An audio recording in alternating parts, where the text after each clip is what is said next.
We are a feminist tech brand. We are using tech to improve gender equality, to give women more control over their bodies. So I never had a plan to work in tech or become an entrepreneur. I was working in women's health and I became pregnant, and like many women, suddenly realised there's so many things that happen to our bodies that nobody talks about until they happen. And in fact, there's a huge number of health problems for women which can be easily prevented through technology. So what that means is actually I was pregnant, I was in a Pilates class, and my instructor said to me, Tania, the most important thing you can do to look after your body is your pelvic floor exercises. And I didn't even know what it was. And I went home, started going through some of the scientific literature and realised it's a huge hidden epidemic for women, and actually one which has been completely ignored by technology. So basically I saw a problem which I knew could potentially be solved through technology, and threw myself into that and starting Elvie. So that was 2013 when the company got going, and your first product was the trainer. Take us inside some of those early conversations, you know, when you were starting out. I mean, presumably you needed to get funding, you ended up in many boardrooms, I imagine, full of people who did not necessarily understand what you were talking about. Typically, your investor will be a man, and I think that they would fall into two buckets. One group would just be looking at the numbers, so I'd be able to pitch, the size of the market, the size of the problem, the commercial opportunity, and it was just a very rational commercial conversation. But with another half, it was really because the inability to be able to relate to a woman's anatomy or women's intimate health problems. We're talking about tech to put inside the vagina. It's a very binary issue, so a lot of investors just wouldn't even take the meeting. They were completely uninterested. But those who did come to the table, were open to hearing the pitch. And I think fundamentally, it's about the numbers, right? So 51% of the population are women. Their health needs have completely been ignored by technology. And in fact, 80% of new mums, 50% of all women at some point will have a pelvic floor problem. So, you're talking to investors who are obviously interested in the commercial opportunity, and I was able to pitch that really is, it's a huge neglected area. And it worked because you got the funding. Really, just what's incredible is actually how quickly the tech sector has now woken up to the potential of Femtech. So just recently we closed our Series C, so that's $98 million. And in fact, that fundraise, $98 million, is the largest ever for a female-founded Femtech company. If you take a step back, and I do think in the future, historians will look back and say, isn't it crazy that in 2021, there's never been a tech brand for women? I think naturally there will be a global tech brand for women. And I very much hope that will be us at Elvie. The world is beginning to wake up a bit. I think a lot of the big tech giants have not been on the front foot of this. Recently I heard one of the big tech CEOs sort of tasked his team with saying, where are we going to find the next billion customers? And they're all sort of scratching their heads, and then one of them said, well, what about women? So I think the female consumer tech has been so overlooked for so long. I mean, it really shouldn't be the case that a product can be considered niche when it's targeted at half a population. That to me seems like an oversight. So a male oversight.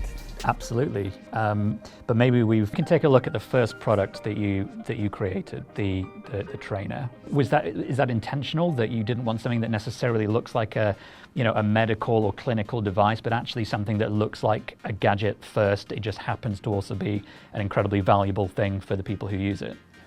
Everything about the design is highly intentional. I would say two different spaces. You look at medical devices and they're designed in a very utilitarian way, and that's partly because of the way the business model works. You design a medical device, a doctor prescribes it to a patient, and you get it on prescription in the NHS. There's no real incentives to innovate or think about the consumer at the centre of that design process. And then second, products for women, tech products for women. I think generally we oversimplify things, so we think it's an either or, like either it needs to be great tech or it needs to be beautifully designed. And tech companies in general have tended to focus on the aesthetic level, like let's make it beautiful, let's make it pink. But actually women want both, and especially because it's a very intimate product, so everything about it is beautifully and elegantly designed, but it's a piece of very high tech as well. And early days, like I literally had some engineers, so this was 5-6 years ago, and at that point, basically there's wireless charging in the case, and that's for specific hygiene reasons. You close it and it charges in there, and then when you take it out, it wakes itself up. And I literally had people say to me, do you think women are going to get this? This is pretty advanced tech. I'd be like, do you think women are not going to understand that you take it out and it wakes itself up? Yeah. There's a lot of assumptions, particularly around the female consumer of tech, and an assumption that women don't really appreciate cutting edge tech. And I think what we've shown with Elvie is if you give women tech that solves a problem for them, of course they're going to convert and adopt that. In fact, be very much early adopters. So moving forward in time, you had the success with the product enough to start thinking about a second product, breast pumps. Can you talk us through how that thought process went, and how did you decide upon doing breast pumps next? I wish I could say I had this amazing long-term strategy when I started Elvie, but it was a passion project, saw a product problem that I wanted to solve, focus on the pelvic floor health, could see that it was beginning to gain traction, but then suddenly finding myself in the tech space and recognizing that all medical devices, particularly for women, are horrifically designed, and nothing is as bad as the breast pump. I mean, it epitomizes everything that's bad about bad tech for women. I don't know if you're familiar with the old architecture. It's like a huge motor, hasn't been innovated for decades. Plug it into a wall, it makes this horrible noise. But more than that, it's actually painful to use. You have to clasp on these breast shields, you have to sit there. Women told us they felt like they were being milked like a cow. So it was an example of an intimate piece of technology that's very important to women during a quite life-changing period that's been so horribly designed that women are having a really negative experience. So having seen that product and seeing it so badly designed, we just sort of ripped up the rule book, started with a blank piece of paper and said, how should a breast pump be designed? Obviously though, one of the key differences is this is very high tech, it's got Bluetooth, it connects to your phone. How does that overall change the experience for women compared to those devices that I would have seen? And even the manual pump that you described, with both of them, you have to use your hands, which means you can't actually do much else. So in fact, we've launched even to the manual pump. This is our wearable option. So we've basically turned the whole category on its head. So we've changed both SKUs, both manual and wearable, into a very discrete proposition. So the idea or the vision being, what if I can have something that's so discreet, I pop it in my bra, I let go, and the app does the rest. And that's what we've managed to achieve. But yeah, from a technological challenge point of view, it's incredibly complex, right? Because in order to be very discreet, it needs to be very small, and it needs to also be silent, because if it's noisy, that's the opposite of discreet. So we had to use very different technology. So most pumps use a rotary motor. We use a piezo pump, which vibrates silently 10,000 times a second. So again, it's about what we keep doing with women's health is using innovation in other spaces and applying it to women's health. And because there's not been any attention there, that's how we're able to redefine categories, really. So I know that in your R&D lab, you've got essentially a wall of pumps and a sound chamber, I hear. And I'm very excited to check that out and see what else you've got in your offices in Bristol.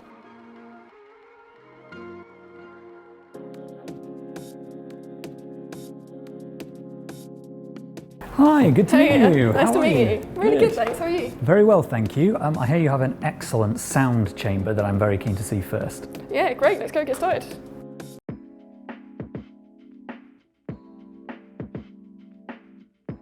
What are we looking at in here then? So this is one of the Elvie pumps, which is running, and it's next to a microphone, so that when we put the front on this box, we know what we can hear from the pump. So in terms of making it as quiet as possible and getting rid of any other noises we might hear, such as clicks, it's really good for us to get a really good idea in a very quiet environment of exactly what the pump sounds like. And you made this box yourself? Yes, like a lot of the test equipment, myself and one of the other engineers actually built this so that we had the test facility on site. So what's on here? This is the readout from this microphone? Yeah, so this is a live readout. It probably looks quite noisy now because we haven't got the door on the front, so we're just hearing a lot of the office noise. We can also see noise levels on this little unit here, which is connected directly to the microphone. And this is our binaural headset, which means we can listen to exactly what is happening in the box. Oh, can I have a listen? Of course you can. Thank you. I love binaural headsets. Yeah, it's one of the better toys we've got in the office. Oh, that is surreal. Yeah. Is that what I sound like? How do people listen to me? Wow. It's very sensitive, isn't it? Extremely sensitive. Yeah, for sure. So that means that we can pick up on any small sounds that the pump might be making, which is really helpful for us. can also use this equipment when mums are actually pumping. We can get them to record with the binaural headset so that we know exactly what it sounds like to the mums themselves as well. I see. Wow. Again, not something I expected to see, but absolutely amazing. And this is where some of the magic happens, right? Yeah, can we go in here? We can, yeah. This is Black Mambas, which is one of our workshops. This is what, Black? Black Mambas. All of the rooms are named after people that inspire the team, and Black Mambas were one of the groups that were selected. Clearly this is a disassembled pump. Which one is it, and what are we looking at? So this is Elvie pump, which fits entirely in bra, and this is all of it, but we've taken the cover off here so you can see all of the gubbins, technical term. This is the breast shield and the bottle, which is removable by the user, but this is probably the more interesting stuff. So the challenge here was to get as much technology inside as possible in as small a space as we could so that it is discreet for the end user. So you can see here we've got this pump, and this copper is all for cooling so that it doesn't get too hot. We've got the battery and the PCBs and an IR sensor here, so it's all very compact. Okay, show me. There's a large black hiding space over here. It looks like one of those things out of like a biohazard movie, you know, where, like there's an alien specimen. Luckily no biohazards in there, but that's actually our environmental chamber, so it's what we use for testing products at different temperatures to make sure that they operate in all the kind of conditions we would expect end users to actually kind of be experiencing. And it's blacked out because I assume this is full of secrets. It's both full of secrets and insulated. Can't look in there. Yeah, unfortunately not today. That is a shame, but no worries because there's some other stuff here. Yes. What else have we got? So this is our 3D printing area. So you can see we've got a couple of different types of 3D printer which just allow us to test different materials depending on exactly what we're looking at. So for example, this one's capable of doing skin safe materials, so if we want prototypes that we can actually get users to trial. Whereas this one is generally better for when we're creating our own test equipment. So a lot of the prototyping then that you have to do, you are actually doing this in-house. This isn't something you can necessarily easily outsource. It's one of the things I've been curious about, you know, just in terms of testing breast pump technology is like, how do you test it? And the answer is, well, you have to make the stuff to test it in the first place. But you can do a lot of that here. Yeah, we make as much as we can in-house, which partly means that we can do it faster. So we could easily put a print on and have it ready in a few hours to test. But it also means that we can actually see how it's being built and built it up ourselves, which just means that as designers and engineers, you have a much better appreciation of how things are being assembled and made. Got it. But once you've got the final design, you're actually making these elsewhere, but this is just kind of that core design, test, experimental side of the process. Yeah, so this is for the development process. Got it, cool. Let's continue. What's this? So this is actually a reptile incubator, which in advance of getting the larger thermal test chamber that we have, we wanted to run a few quick trials to see how the pump handled different temperatures. So the first thing we got in was this reptile incubator, which is actually a very good way of controlling the environment that the pump is operating in. As in for hatching reptile eggs? Yeah, it's literally for hatching reptile eggs. It's empty. That's a shame. So Unfortunately. This is actually essentially the smaller version of your large secret black box here. Exactly, yeah. Fascinating. I'm a little disappointed there's no eggs in there, if I'm honest. I do like a reptile. Cool.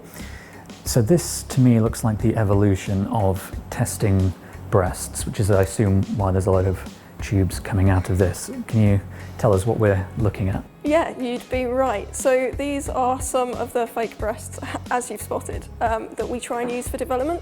So we always try and test on as many real women as possible, but as designers, sometimes it's useful to be able to just have a quick look on, you know, representative geometry, representative skin. So these two that you can see on the mannequins, we actually bought in, and they're breast examination trainers that are generally used by nurses. But we use them as part of our development process. And they're really helpful, but one thing we've learned is that they don't always capture the variety that we see in our users. So what we're trying to do, and you can see one of the early samples here, is prototype in-house specific you know, breast models for us to use, which can represent any specific shapes, sizes that we want to look at. And this one, as you mentioned the tube, we actually also want to test the pump pressure that we're getting on boob, which is something that's currently very difficult to do.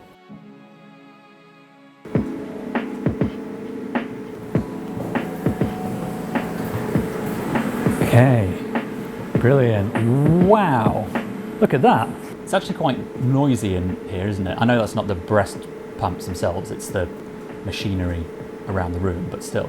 Is that a wall of testing breast pumps? That is a wall of stride, yeah. So this is one of our live test rigs. So all of those pumps are wired up to run for hundreds of hours, and then we'll periodically test their performance, so we know that all of the components are able to last for the life of the product. So, you know, mums can use them over and over again. This reminds me of a scene from The Matrix when Neo is first disconnected. It's kind of a lot of pumps and pumping and cables. It's this is far more useful though, I think. Can we have a closer look? Yeah, of course. What kind of test do you run on this where it doesn't work and you're like, that's why we tested this? Is there a particular problem that you overcame after building this rig that this rig helped you discover? So for example, drop testing, which we also did here. When we dropped the products, we found that there were some mechanical issues where parts would shatter internally and then not be used, so we had to change the design to make sure that that didn't happen by the time we're in production, and now we, you know, pass that test with flying colours. So I'm with you. So an idea behind stress testing in this way would be a mother uses one for child 1, and then a year or so down the line, child 2, you bring this out and it still works, it's still got the, you know, the requisite suction power. That's kind of what this is aiming to figure out. I see. It still performs as well as we want it to. Great, great. Okay. So the breasts that we showed you earlier that we're prototyping, we make these on the 3D printer, and then we'll fill them with a resin and then vacuum cast them so that we can, within an afternoon, create any kind of breast geometry that... Can I? Yeah, of course. It is a mold? Yeah. Wow, okay. Another question I never thought to ask. You know, how do you 3D print the things that are used to make the molds that you use to test the thing before it gets tested on an actual person? Fascinating. Cool. I can't help noticing that you have a large hammer and a hand saw over here. Yeah, so as well as the 3D printing, we like to get hands-on and physically build things with these kind of more traditional tools in order to create prototypes. So yeah, kind of prove what we need to prove. It's a surprising thing for me to see, because on a tour where we're looking at artificial breasts, I didn't expect to see hammers and saws, but obviously you're making a lot of rigs and testing equipment because it doesn't exist. So I suppose obviously you're going to have saws and hammers and all sorts. Yeah, exactly. It's the kind of whole range. So we've got all the skills and equipment that we need to try and meet those needs.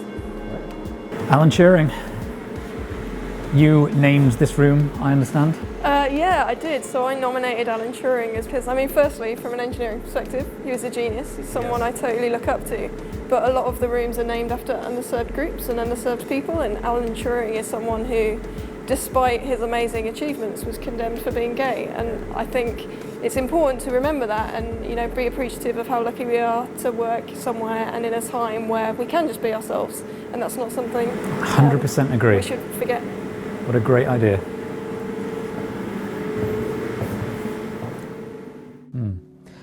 What is the main benefit outside of the obvious that you can wear this anywhere? Does this enable other people to use, you know, to basically take charge of feeding around the house?